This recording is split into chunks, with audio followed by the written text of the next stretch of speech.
Avon TV के खास कार्यक्रम क से कविता की ओर, जहां पर आपसे रूबरू होने जा रही हैं प्रदेश की जानी मानी कवित्री अजंता देव। जोधपुर में प्रवासी बंगाली परिवार में जन्मी अजंता देव ने राजस्थान विश्वविद्यालय से हिंदी साहित्य में स्नातकोत्तर की डिग्री हासिल की है। इसके अलावा अजंता बचपन से ही शास्त्रीय गायन में प्रशिक्षित हैं और साथ ही नृत्य, चित्रकला, नाट्य तथा अन्य कलाओं में गहरी रुचि और सक्रियता होने के बावजूद कवि के रूप में ये साहित्य जगत में पहचानी जाती है। इनके लिखे 4 कविता संग्रह, राग का किला, एक नगर वधू की आत्मकथा, घोड़े की आंखों में आंसू और बेतरीब प्रकाशित हो चुके हैं। इन्होंने एक उपन्यास खारिज लोक भी लिखा है।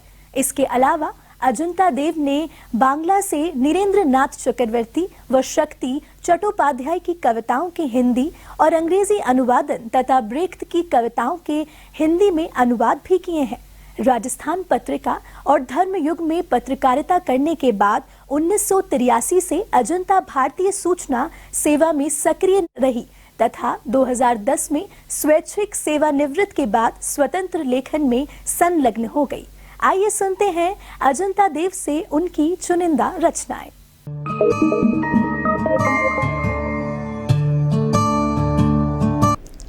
एवन टीवी के दर्शकों का मेरा अभिवादन स्वीकार करें और मैं वाकई शुक्रगुजार हूं कि मुझे आज एवन टीवी ने ये मौका दिया कि मैं आप लोगों से बातचीत करूं, अपनी कविता सुनाऊं और कविता के बारे में बात करूं। तो सबसे पहले मैं सुनाना चाहती हूँ, मेरी कविता का शीर्षक है राख का किला। ये कविता दरअसल उस समय लिखी गई जब सोनार किला नाम से जैसलमेर के किले को लोकप्रिय बनाया जा रहा था, लेकिन मेरे पास कुछ ऐसे किस्से थे, तो मुझे लगा कि मुझे सोनार किला के बरक्स राख का किला लिखना चाहिए। तो ये वो कविता है, राख का किला। कि किले के नीचे आधी रात भोपा भोपी के कंठ खनखनाते हैं, खेजड़ी से टिका रहता है रावण हत्था, ऊंटनी का दूध दुहा जाता है नीचे, नीचे से ही नजर आते हैं नक्काशीदार कंगूरे, चमचमाती दीवारें, नीचे से भव्य लगती है राजा की रिहाइश, नीचे ही बसी है बस्ती, नीचे ही रहते हैं लोग जिन्हें याद है पुराने किस्से रियासत के। इन्होंने देखा है पागल रानी को किले की दीवार पर बैठे, सुनी है इन्होंने रात भर चिल्लाने की आवाज़ें, ऊंटों की आंखों में आंसू देखे हैं जो चलते थे शाही काफिलों में। रेगिस्तान के बीच अचानक नहीं खड़ा है, सदियों से जलकर बना है राख का किला, सदियों से जलकर बना है राख का किला। दूसरी कविता भी मेरी रेगिस्तान को लेकर ही है। ये पुरानी जो बातें थी वो मैंने राख का किला कविता में सुनाई, लेकिन ये एक दृश्य है जो अमूमन हम रेगिस्तान में देखते हैं। छोटी सी कविता है, रेगिस्तान में आंधी। कि अचानक तन जाती है झीनी चादर पृथ्वी से आकाश तक, अचानक तन जाती है झीनी चादर पृथ्वी से आकाश तक, उल्लास से नाचने लगती है रेत, फिर दूर तक भागता चला जाता है अकेला ऊंट, फिर दूर तक भागता चला जाता है अकेला ऊंट। अब सीधे मैं अपनी कविताओं में कई बार कई तरह के जो इलाके हैं उनको भी शामिल करती हूँ। तो सीधे रेगिस्तान से मैं आप लोगों को सुना रही हूँ हिमालय के बारे में एक कविता। हिमालय। जीवन कितना अपमानित होता है जब खतरे को रोमांच कहा जाता है। ऐसा कहते हैं वे जिनके शहर में पर्वतारोहण संस्था है। उन्हें 12 साल में लगता है ट्रेकिंग का चस्का। ठीक 6 साल बाद वे पर्वतारोही बन जाते हैं। वे सुनते हैं बचपन से हिमालय की महत्ता, वे पालते हैं बचपन से महानता को कुचलने का दर्प। ठीक समय पर कील जड़े जूते पहनकर वे सबसे पहले पहुंचते हैं हिमाचल प्रदेश, फिर हिमालय। उनके साथ होती है मौसम की भविष्यवाणी, दिशा दिखाता कंपास, स्पिरिट लैंप, चटक रंग का तंबू जो दिख जाएगा दूर से अगर भटक गए वे। सेना की टुकड़ी सा छेड़ते हैं अभियान, उनके सामने खड़ा रहता है दुश्मन।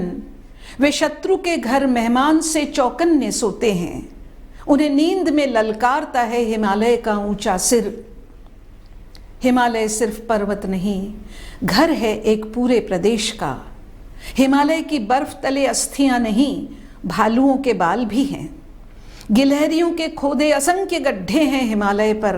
हिमालय की कंदराओं में घर से भागे साधुओं के लबादे लटके हैं। वहां के शिलाजित का किस्सा मशहूर है अफ्रीका तक।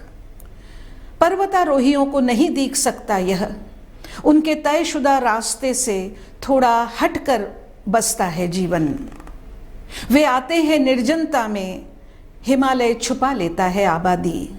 वे आते हैं सन्नाटे में, हिमालय करने लगता है साएं साएं। वे आते हैं रोमांच में, हिमालय हो जाता है भयावह। सेना लौट जाती है गाड़कर झंडा, पूरी सर्दियां जिस पर पड़ती रहती है बर्फ, पूरी सर्दियां जिस पर पड़ती रहती है बर्फ। अगली कविता है जोधपुर शहर के एक छोटे से मोहल्ले में किसी एक बच्ची की स्मृति। शीर्षक है गुल बनफ्शा। कि अब भी आती है खांसी, सूखी और पिंजर हिलाती, भरी नींद से जगाती, और जब थमती है बेरहम तो देर तक आती नहीं है नींद। माँ उठकर लाती है कफ सिरप की बोतल, हैरान परेशान कहती है अफसोस से, अरे अब नहीं मिलता गुल बनफ्शा, बचपन में काढ़ा बनाकर कितना पिलाती थी।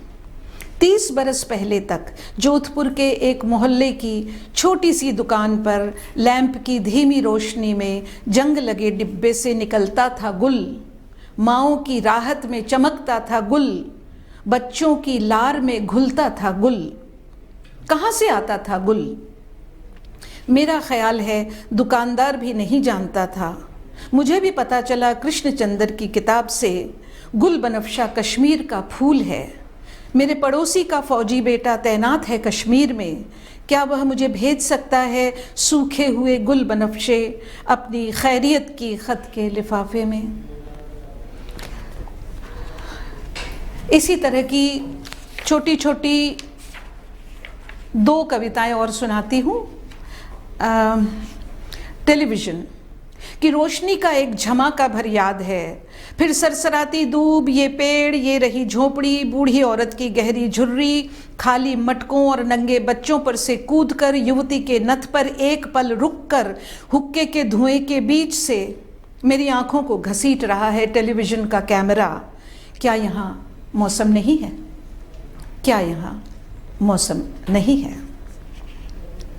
व्हाइट हाउस, जो जिस समय अमेरिका युद्ध में मुब्तला था उस समय की लिखी हुई ये कविता है व्हाइट हाउस। दूर से चमकता है सफ़ेद घर, जैसे पृथ्वी की काली त्वचा पर कोढ़।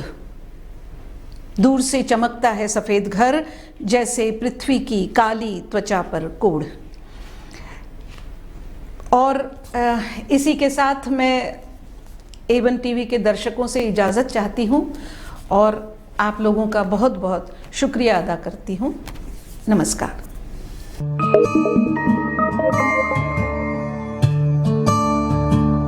रंग रंगीला राजस्थान में अभी के लिए बस इतना ही। अगले सप्ताह फिर हाजिर होंगे प्रदेश की लोक कला और संस्कृति से जुड़ी राजस्थान की रंग रंगीली खबरों के साथ। तब तक के लिए हमारी पूरी टीम को दीजिए इजाजत। नमस्कार।